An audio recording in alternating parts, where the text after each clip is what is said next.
Fa la la la, fa la la la. Merry Christmas, everybody. Thank you for tuning into the Stuff I Heard podcast. I'm your host, Joshua Peak. And I've got on, if you're watching this on YouTube, I got on my Star Wars shirt. It's got two stormtroopers and Vader, and it says, I find your lack of cheer disturbing. It's pretty cute. I got this a few years ago.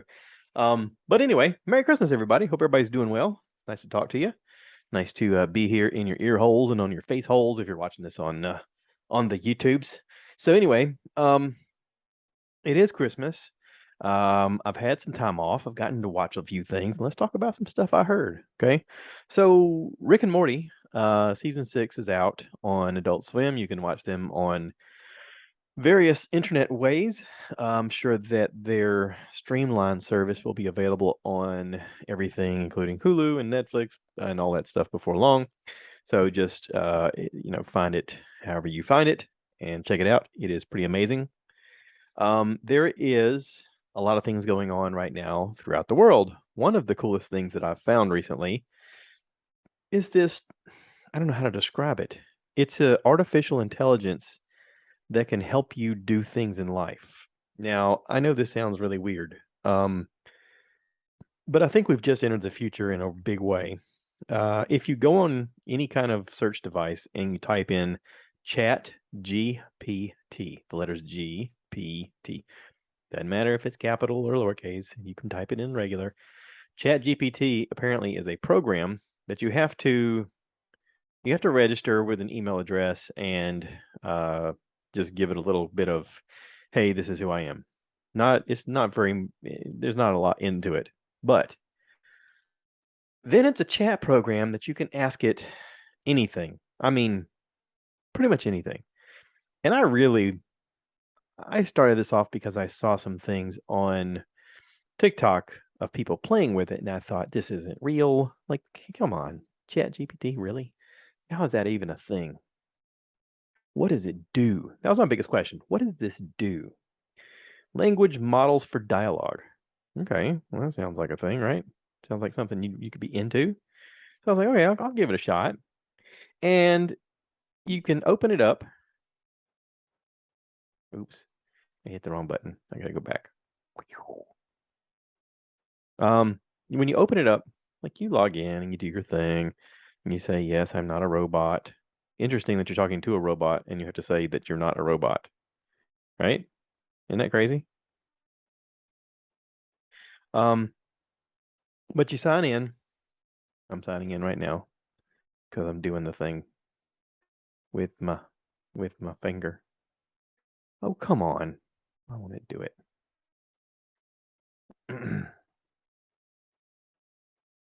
Anyway, I'm just going to talk about it. It's not letting me log in right now for some reason.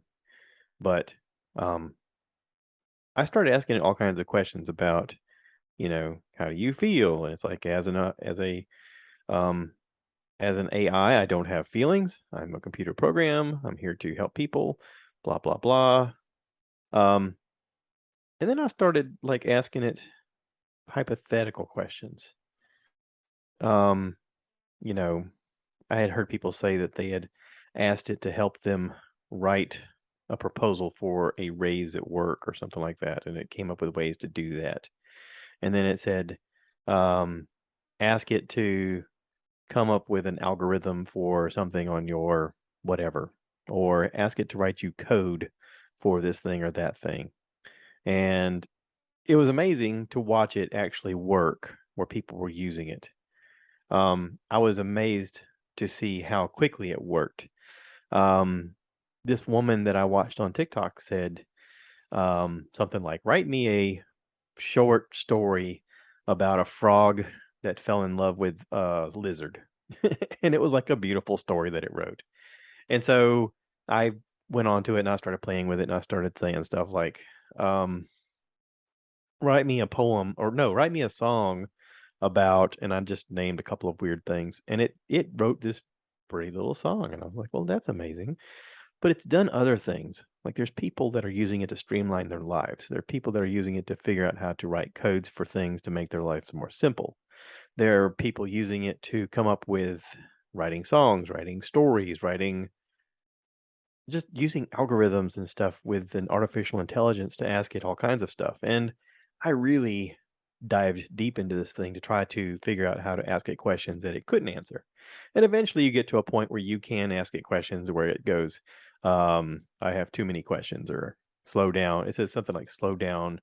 There are too many requests or something like that. And I'm just like, okay, whatever. And you have to restart the thing to get it going again, but whatever. It is fascinating to use. Um, I haven't fully figured out everything it can do, and I don't think anybody has. But here's the thing about AI. Here's the thing that we learn from the movies. Okay, this is just layman's terms to people, dummies like me, that are watching this stuff and using it and figuring out how it works in the future, because we're all basically in the future now. It never stops learning. So like you and I, we learn for, I don't know, 5, 10 minutes, 15 minutes, an hour, whatever it is. We have a period in which we learn, right? And then we have a period in which we get distracted and we want to entertain ourselves, or we want to go to sleep, or we want to eat, or we have to go to the bath, any number of things that we have to do. We have to go to work. Well, this thing just learns like nonstop. Not only does it learn, it doesn't have to go back and relearn it. It doesn't have to remember. So it just keeps learning exponentially. Super fast. Faster than we can conceive. So it's only going to get better the more it is around. And that's with every AI that's out there. And of course, in the movies, we all learn about things like Terminator, and, we all have all these doom prophecy movies that are like, yeah, when it becomes sentient and it decides that people are no longer necessary, or that people are the fault of their own destruction, and therefore they must be eliminated to, eh, like Ultron. Okay. All of that stuff is very doomsday-ish and very scary, but maybe this is the good part of the movie where we use it to figure out how to make our lives better in little ways, how to streamline our lives, how to figure out how to make it so that it's more enjoyable, more profitable, more, I don't know, functional. Maybe the government could figure out how to balance the budget using it. I don't know. I'm just throwing that out there as a possibility. Maybe. I also saw a TikTok this past week that said something about, how can every country owe everybody else money, and then it basically boiled down how money wasn't real. It was one of those holy crap kind of conversations that I was like, wait, what? I'm sure it's one of those that economists often have with each other, but it's crazy to think about how one country can owe another country money, and it all sort of pays each other in a loop in a way that never really balances out. But anyway, enough of that. Let's talk about some cool stuff, okay? Because I like cool stuff.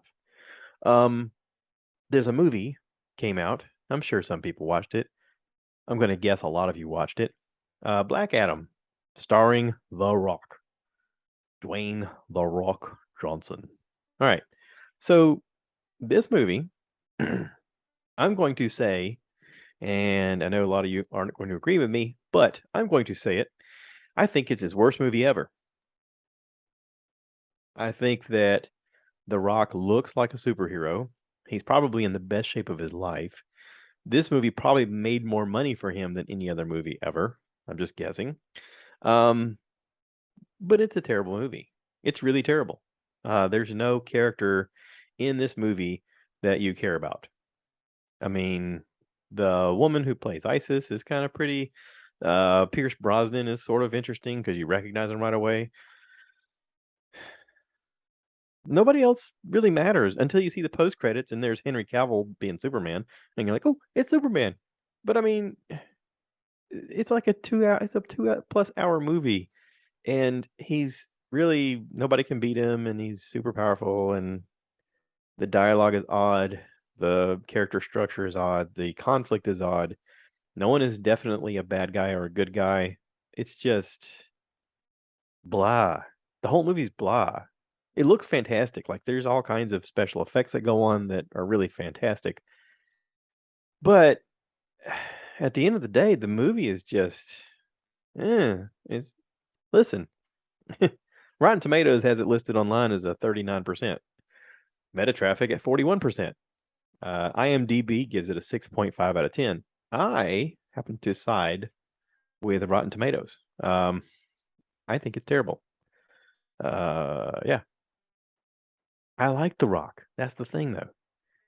Like this is a cool looking movie. It looks fantastic. It it is terrible to watch though. It's just awful. Um, I hope they don't make any more. I really, it's that bad. I really hope they don't make any more. Now, it was apparently said this past week or so that James Gunn is taking over the DC universe for whatever the filming crew is that owns all the rights to this stuff. Because basically he's done with Guardians of the Galaxy. They've made the third movie. It's not out yet, but he's done with that. And so he's looking for an opportunity. And DC, I guess, pursued him to take over their franchise. And the biggest thing that DC's done wrong that Marvel has done better is Marvel has made you care about the characters. Marvel has actually told a story about these characters in a humanizing way while also showing you that they have some sort of superpowers. Okay. They show you that they're flawed. They show you they have feelings. They show you that they are trying to overcome something for a bigger reason. And DC hasn't. Okay. DC's done a couple of things pretty cool. Casting Henry Cavill as Superman was amazing. He was a perfect Superman. But I guess now he's getting a little too old, and DC's like, we don't want him anymore. So they made James Gunn basically get rid of him. And they're going to go in a different direction with a younger cast because that's what you do in the movies. You always go younger, right? Because you got a big plan. I was like, we're going to make 15 years worth of movies. We can't do it with this guy who's over 40. And I get it. But man, he was the perfect Superman. And I hope he rebounds in such a traumatic way that everyone's like, man, DC really dropped the ball on this one. Or here's the possibility. And I thought about this the other day. I was having a conversation with someone and I said, what if because James Gunn is coming from the Marvel universe, you've got this supposed big giant war that's going to go on between the multiverses, and it's been said out loud that there is a possibility of a DC versus Marvel battle. What if all of this is for a bigger reason? What if you do this so that now you introduce a new cast, and then in another, I don't know, 5, 10 years, you have this big DC versus Marvel battle where all of the former people who play these characters battle each other out on a giant screen. I mean, it's a possibility, right? I mean, I know it seems really crazy. It seems like one of those things that they can only do with animation, and they probably will do it animation. I mean, honestly, that's probably the best way to do it. That's one thing they're doing with Spider-Man right now, with the multiverse coming up with their newest movie in the works. I don't even remember the name of it, Homecoming or something like that. There comes a point when you visually just can't show what you want to show. So animated is the way to go because that's the only way you can get these actors all together and all looking like you want them to look with the special effects within a budget and on time and all the other things. So, I don't know. I didn't like Black Adam. I like The Rock. I like Henry.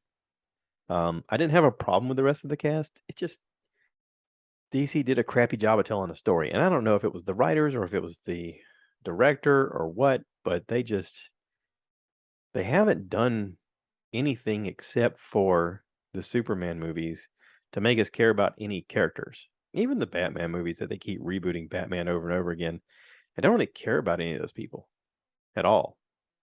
I mean, the Dark Knight series did decent for fans to care about the guy playing Batman, but also they did a terrible job with his voice. They should have done voiceover and allowed him to speak so you could understand what he's saying instead of him just doing this, all the time. And you care? I mean, come on, seriously. It just gets annoying. Um, so anyway, moving on. Moving on. With me working third shift, I have been able to watch a few things that my wife wouldn't normally watch because I'm sitting there by myself with the TV. I can watch this kind of stuff. And I happened to watch something on Netflix. It came out, I guess, I don't know, a few months ago or so. Um, it's called Stutz, Stutz. And it's, well, let me read you what's written here. In candid conversations with actor Jonah Hill, leading psychiatrist Phil Stutz explores his early life experiences and unique visual model of therapy. And that's it. Now, in contrast to Black Adam, this has 100% on Rotten Tomatoes and 7.9 out of 10 on IMDb. This is good. Okay. This is 100% for me. This is Jonah Hill is basically interviewing his therapist um, after he's gotten help from his therapist because his therapist has Parkinson's and is dying. And he has learned some things from Phil, Mr. Stutz, Dr. Stutz. He's learned some things from Phil that is very helpful, and he wants to pass that knowledge on to other people because it's very good for people to learn these tools to navigate their life with whatever they're dealing with. And a lot of it comes from visual aids of his drawings as he's giving you therapy. And he has Parkinson's, so everything that he's writing is very, very rough because he's shaking. And he knows that he doesn't have long, and he's trying to help as many people as possible. And Jonah Hill is trying to tell his story while also having a conversation with his therapist, which goes sideways early on. And there's a breakdown in the way he's showing you what he's showing you. And the entire thing is breaking the fourth wall and talking. It's not a movie about the guy. It's a conversation with you, the watcher, you, the viewer. Um, it's probably one of the coolest things I've seen. Um, I recommend everybody watch it. Everybody. It's really good. I can't even I can't even express how good this is. I wish this was required viewing in school for kids. I wish this was something that everybody with struggling with any kind of mental health issues would watch and realize that maybe they need to get mental health help as well. Because your mental health is a big part of who you are, not just your physical health. And sometimes the way you look at things is wrong. Um, One of the biggest things I took away from this is Phil Stutz basically trying to get Jonah Hill to realize the most important thing is to be honest with himself. And I think that's something that we all struggle with. We all try to tell ourselves that we're doing something better than we are at times, or we look at our lives negatively when it doesn't need to be that way. And he sort of breaks through a lot of that. It also gives you tools to figure out how to rewire your brain and think differently, and maybe how to get yourself out of a rut. Um, so yeah, I highly recommend checking out Stutz on Netflix. Go check it out. All right, so switching gears just a bit. I'm having trouble with my good eye right now. It's blurry for some reason. I don't know why. Um, with it being Christmas, I wanted to watch some Christmas movies. My brother-in-law has a thing on Facebook where every Christmas he posts his top 10 movies of things he's going to watch. And every night he watches something different. It's kind of like a countdown. And it's sort of like sharing with other people, hey, these are some movies that I like and I enjoyed them and you should check them out, blah, blah, blah. And it's just a conversation starter, right? So, with that in mind, I thought, yeah, it's Christmas. I want to get in the Christmas spirit. So I started watching Christmas movies and listening to Christmas music and just sort of getting into the whole swing of things. And with that, I watched Miracle on 34th Street, the original one, filmed back in 1947. Um, this was interesting. Uh, it says in this Christmas classic, an old man going by the name Kris Kringle fills in for an intoxicated Santa in a Macy's annual Thanksgiving Day parade. Kringle proves to be such a hit that he is soon appearing regularly at the chain's main store in Maintown Manhattan. When Kringle surprises customers employees alike by claiming that he is the real Santa Claus, it leads to a court case to determine his mental health and, more importantly, his authenticity. Now, this movie is a classic. Okay. Uh, Natalie Wood is the lady who puts on the parade. She's supposed to be in charge of the thing. Uh, her neighbor, um, Fred, is he's a neighbor in the hotel, and she has a daughter, a lady named Dutch. Is that her name? Doris Dutch. Maybe it's Dor. I don't know. They got the names weird on the Google thing. Anyway, her daughter in the show is a little girl, and she's apparently raising the daughter by herself, and she befriends the neighbor who's a lawyer. And from befriending the neighbor, she then invites him to the house to have dinner with them. And then they start talking about Kris Kringle because they come in contact with Chris. And then there's the whole discussion of whether or not he's Santa Claus or not. And I don't know. It goes from this weird thing of him being invited to dinner to two scenes later, she's calling him darling, and like there's something romantic going on with them. And it's like, wait, what? How did what?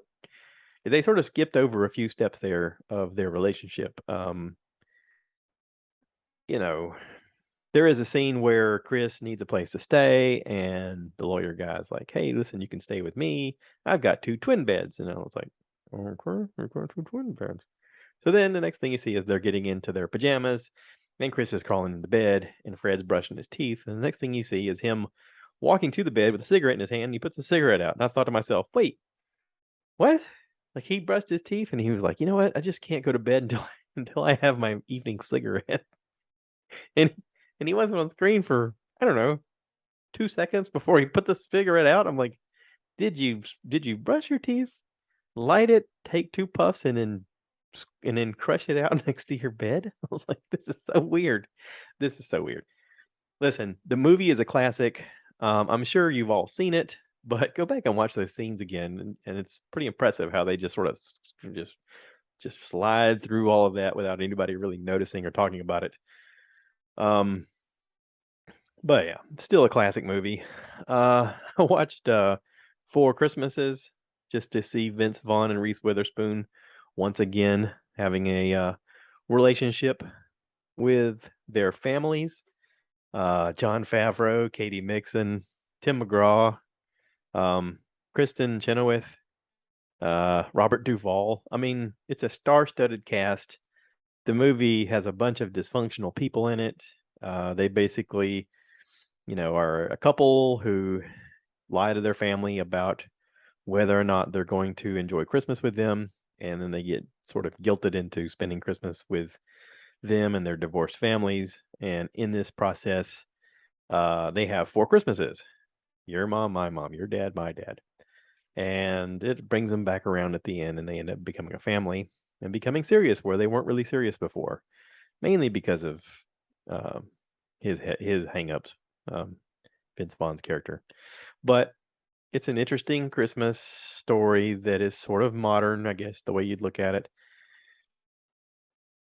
And I mean, it's enjoyable in a weird way.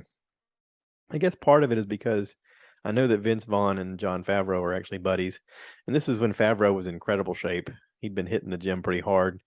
Um, he had just made, I want to say he just made the movie Made, where he was a boxer, and he had been on Friends and had kind of joked about being a UFC fighter. And yeah, he was in really incredible shape. Then I watched A Christmas Story Christmas, and everybody remembers the Christmas Story that came out in 1983 with old Ralphie shooting his eye out. You'll shoot your eye out. Okay, so this is Ralphie as a grown up, and in the movie, basically Ralphie's dad has passed away. He wants to be a writer. He's not really a good writer. He's been a failed writer, and he comes home to visit his hometown friends and his mom, and he kind of wants to give his kids a magical Christmas like the one he had as a kid. But everything goes wrong, nothing works out, and eventually he does pull off a miracle because of his dad. And he realizes along the way that sometimes even though you don't have all the answers, sometimes you just end up doing the right thing anyway. And a lot of things go wrong in this, but it comes back around at the end with a happy ending. Now, as the movie is, I would say that it's at least more enjoyable than watching Black Adam. Okay. Sorry, Rock. Uh, this this is barely as enjoyable. Okay. This just has slightly more of a story where you actually care about characters. Um, but yeah, it's not that good. I think I don't know. Is there an IMDb on this? Do they give a rating? They actually give it a 6.8 on IMDb. I don't think it's that good. But yeah, it's something. So you can watch that. And then I watched, because I heard this on a podcast, Spirited. This is on Apple Plus. This is a musical. Okay. Will Ferrell and Ryan Reynolds, Octavia Spencer. Um, I watched this last night. It's a musical version of Charles Dickens' story of a miserable misanthrope who's taken on a magical journey. Um, this has a lot of reasons to be terrible, and yet I still liked it. And my wife hated it. My wife she was trying to read a book or whatever, and she kept looking up every once in a while. She goes, "Are you still watching this crap?" Listen, um, I liked Will Ferrell's character. I liked Ryan Reynolds' character. I liked Octavia Spencer's character. I liked the characters enough to keep watching it, although the musicals were pretty painful to watch. The singing and the dancing were a little much at times, but it's still cute. Okay, it still wins. It got a 69% on Rotten Tomatoes, and I'd agree with that. I think that's right on par. IMDb gives it a 6.6. I still think it's better than A Christmas Story Christmas. Sorry, and that's way better than Black Adam. So yeah, there you go. You be the judge, okay? I'm just throwing this stuff out here for you guys because I wanted to share in my Christmas fun just as much as the next person, but also I thought this may help somebody. So hopefully I have some kind of influence. Stutz is still by far the best thing I've seen this week, and I highly recommend that one. The other ones, not so much. If you want to watch the Spirited on Apple Plus and see Will Ferrell and Ryan Reynolds really sing and dance, it is fun here and there. I mean, both guys are great actors and surprisingly good singers, and also surprisingly good dancers. But